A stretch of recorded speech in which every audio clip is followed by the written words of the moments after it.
अगर आप गैर मुल्की हैं, सऊदी अरब के अंदर काम करते हैं और हर महीने अपने घर पैसे भेजते हैं, लेकिन सऊदी की बैंक से नहीं बल्कि हुंडी, हवाला या किसी और तरीके से अपने मुल्क आप पैसे भेज रहे हैं, तो आपको सावधान होने की जरूरत है। अस्सलाम वालेकुम, मैं हूं ताहा नसीम, आप देख रहे हैं TN अरब हिंदी न्यूज। मैं आप लोगों के लिए लेके आया हूं सऊदी अरब से जुड़ी कुछ खास और अहम खबरें अपने सभी गैर मुल्की भाइयों के लिए। और टेररिस्ट अटैक किन तरीकों से हो सकता है, कनाडा से एक हमारे पास में बड़ी खबर आ रही है, उसकी भी जानकारी मैं आपके साथ में शेयर करूंगा। और भी खबरें आ रही है सऊदी अरब से, तो सभी खबरों के बारे में विस्तार से बात करेंगे। आप लोगों से गुजारिश है वीडियो में शुरू से लेकर आखिर तक बने रहें ताकि सही जानकारी आपको मिल पाए। और आप हमारे चैनल पर नए हैं तो चैनल को सब्सक्राइब करना ना भूलें। तो चलिए खबरों की शुरुआत करते हैं। कल 22 फरवरी 2024 को सऊदी अरब के अंदर सऊदी फाउंडेशन डे मनाया गया, सऊदी स्थापना दिवस मनाया गया, जिसके चलते हमारे पास में आज कुछ बेहद ही खूबसूरत तस्वीरें और वीडियो आ रही है। सऊदी अरब के अंदर पूरी रात कल जश्न का माहौल रहा, और वो चाहे फिर रियाद की फैसलिया बिल्डिंग हो या अब्दुल अजीज लाइब्रेरी हो या फिर रियाद की सेंट्रल जेल क्यों ना हो, हर जगह हमें जो है सेलिब्रेशन देखने के लिए मिला। अलग अलग तरीके के लाइट शो और कुछ ड्रोन शॉट्स भी देखने के लिए मिले, जो कि बेहद ही खूबसूरत लग रहे थे। रियाद के अंदर कल गैर मुल्की हो या सऊदी शहरी हो, सभी रोड पर थे और इस नजारे का लुत्फ उठा रहे थे। तो रियाद के सेलिब्रेशन की कुछ खूबसूरत तस्वीरें मैं आपके साथ में शेयर करने जा रहा हूं। ये वीडियो देखिए, मजीद इसके बारे में बात करेंगे।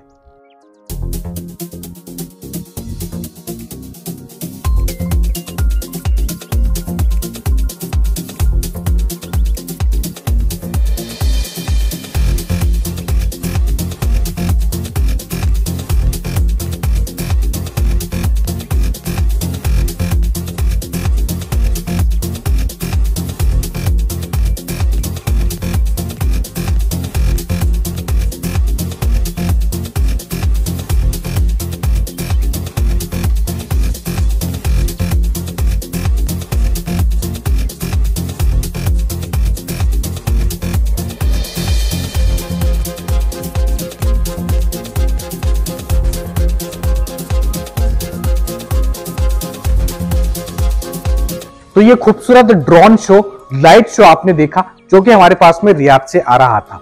इसके अलावा रियाद के अंदर जो सेंट्रल जेल है, उसके अंदर भी कल एक फेस्टिवल बनाया गया। सऊदी फाउंडेशन डे पर उसको पूरा तैयार किया गया, सजाया गया, और उसके अंदर सऊदी कल्चरल डांस सऊदी के बच्चों ने किए। इसके अलावा और भी बहुत सारी एक्टिविटीज रियाद जेल में हुई है। अब बढ़ते हैं अगली खबर की तरफ, जहां एक तरफ लोग सऊदी फाउंडेशन का जश्न मना रहे थे, वहीं दूसरी तरफ कुछ गैर मुल्की जुर्म को अंजाम देने में लगे हुए थे। तो जिस बारे में मैंने वीडियो के शुरुआत में आपसे जिक्र किया था, सऊदी अरब से लोग अपने मुल्क पैसे भेजते हैं। इसके 2-3 तरीके होते हैं, लेकिन ज्यादातर लोग जो फॉलो करते हैं, जिस तरीके से अपने मुल्क पैसे भेजते हैं, अपने परिवार को पैसा भेजते हैं, वह या तो सऊदी नेशनल बैंक से पैसा भेजा जाता है, यानी कि सऊदी अरब के अंदर आपका जिस भी बैंक में अकाउंट है, वो चाहे फिर अल-राजी बैंक हो, सऊदी नेशनल बैंक हो या दूसरा हो।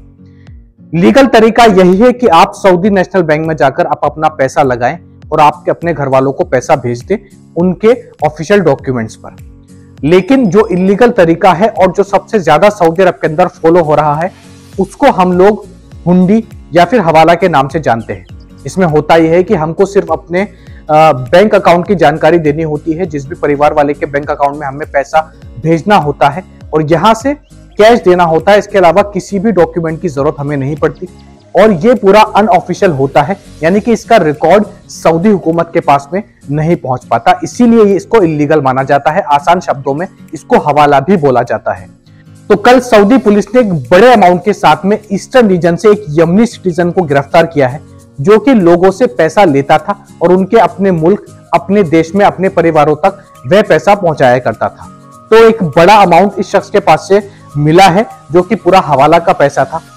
इसको पुलिस ने गिरफ्तार कर लिया है, लेकिन इसमें जो मेन पॉइंट है, जो मेन घबराने वाली बात है सभी गैर मुल्कियों के लिए, वह ये है, जिस भी शख्स से आप अपना पैसा हुंडी के जरिए अपने मुल्क पहुंचाते हैं, अगर पुलिस उस शख्स को गिरफ्तार करती है और जब उस शख्स से पूछताछ की जाती है, और पूछताछ के दौरान अगर वह शख्स आपका नाम ले देता है, यानी कि उसने पुलिस को अगर बता दिया कि मैंने इन लोगों का पैसा पहुंचाया है और यहां से मेरे पास में पैसा आता है, तो आप भी दिक्कत में आ सकते हैं। सऊदी पुलिस आपको भी इस जुर्म में गिरफ्तार कर लेगी। तो चाहे फिर हुंडी हो या हवाला हो, इन तरीकों से आप अपने मुल्क पैसा ना लगाए, सऊदी बैंक के जरिए ही अपने घर परिवार को पैसा पहुंचाए, नहीं तो आप बड़ी मुश्किल का सामना कर सकते हैं। अब बढ़ते हैं अगली खबर की तरफ। अगली खबर हमारे पास में आ रही है फ्रेंच न्यूज एजेंसी AFP की तरफ से। यह खबर हमारे पास में कनाडा के ओंटारियो शहर से आ रही है। मैं आपको बता दूं कि कनाडा में एक ऐसा टेररिस्ट अटैक हुआ था नवंबर 21 को साल 2023 में, जिसकी सुनवाई हो रही थी और आज इसके ऊपर एक बड़ा डिसीजन आया है। कनाडा के कोर्ट के जज ने इस पर फैसला सुनाया है। किस तरीके से इस शख्स ने उस पूरे परिवार की जान ली, उसके बारे में मैं आपको थोड़ी सी जानकारी दे देता हूं। इसके बाद जो है आपको जो कनाडा कोर्ट का फैसला आया है उसको समझने में आसानी होगी। दरअसल एक कैनेडियन शख्स ने, जिसकी उम्र 23 साल बताई जा रही है, एक परिवार को मारने की प्लानिंग की, क्योंकि वह मेंटली अनस्टेबल था, यानी कि दिमागी तौर पर ठीक नहीं था और कुछ ड्रग्स भी लिया करता था, नशा भी किया करता था। मुसलमानों के खिलाफ इस शख्स के दिल में काफी ज्यादा नफरत भरी हुई थी और यह कनाडा में रहने वाले ज्यादा से ज्यादा मुसलमानों को नुकसान पहुंचाना चाहता था।